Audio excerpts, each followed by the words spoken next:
नमस्कार, स्वागत है आपका हमारे चैनल नेक्स्ट नाइन भोजपुरी में और मैं हूं आपके साथ श्रुति। और आज हम अपने इस रिपोर्ट में बात करने जा रहे हैं बिहार की राजनीति को लेकर, जहां पर हम बताते हैं कि बिहार की राजनीति में क्या चल रहा है। गौरतलब है कि तेजस्वी यादव ने सीएजी रिपोर्ट को लेकर सूबे के मुखिया सीएम नीतीश पर निशाना साधा है। तेजस्वी ने सीधे तौर पर सीएम नीतीश पर जानबूझकर 3000 करोड़ रुपए के घोटाला करवाने का आरोप लगाया है। उन्होंने कहा कि बिहार में कुशासन और लूट तंत्र किस कदर हावी है, इसकी असलियत जानने के लिए पिछले 10 सालों की सीएजी रिपोर्ट पढ़नी चाहिए।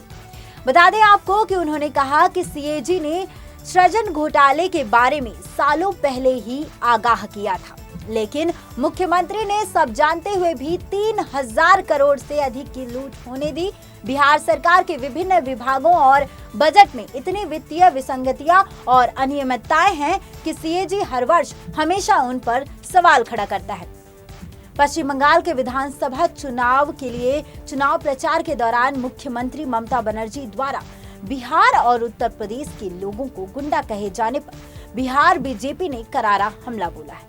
बता दें आपको कि बता दें कि बंगाल विधानसभा चुनाव की बात की जा रही। बता दें कि बीजेपी ने ममता की बुद्धि भ्रष्ट होने की बात कही है और इस मामले को लेकर राजद नेता तेजस्वी यादव को भी घेरा है। बीजेपी ने पूछा है कि बिहार के लोगों को गुंडा कहे जाने पर तेजस्वी की बोलती क्यों बंद हो गई है।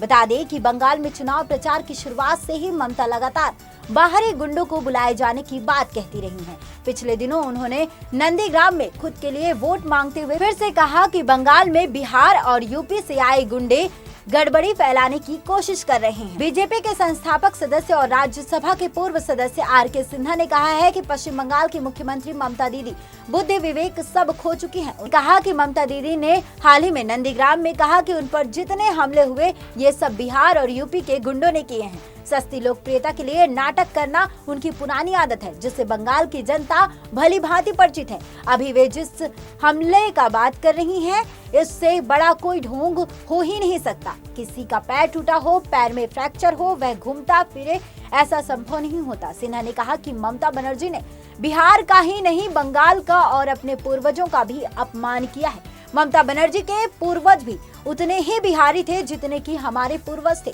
उन्होंने कहा ममता बनर्जी क्षेत्र और प्रांत के नाम पर वैमनस्य फैलाने का जो काम कर रही हैं, उससे उन्हें कोई फायदा नहीं होगा। ममता बनर्जी द्वारा बिहार यूपी के लोगों के खिलाफ दिए गए बयान पर तेजस्वी को घेरते हुए बीजेपी प्रदेश उपाध्यक्ष राजीव रंजन ने कहा कि सत्ता के लिए तेजस्वी अब इतने बेचैन हो चुके हैं कि अब उन्हें बिहार को बदनाम करने वाले राजनेताओं की चिरौरी करने में भी शर्म नहीं आती।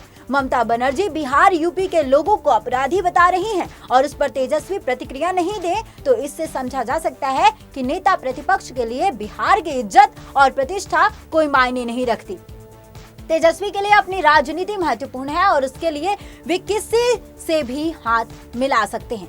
रंजन ने कहा नेता प्रतिपक्ष की बंगाल में राजनीति जमाने की कोशिश पूरी तरह से ममता के रहमो करम पर आश्रित है। उनके खिलाफ कुछ बोलने से बंगाल में तेजस्वी की सारी हेकड़ी धरी की धरी रह जाएगी। इसी वजह से तेजस्वी की सारी हिम्मत हवा हो गई है। जिस तलखे से बिहार में वह अमर्यादित भाषणों की झड़ी लगा देते हैं, ममता के खिलाफ वह सारी तलखी फुसफुसा कर रह गई है।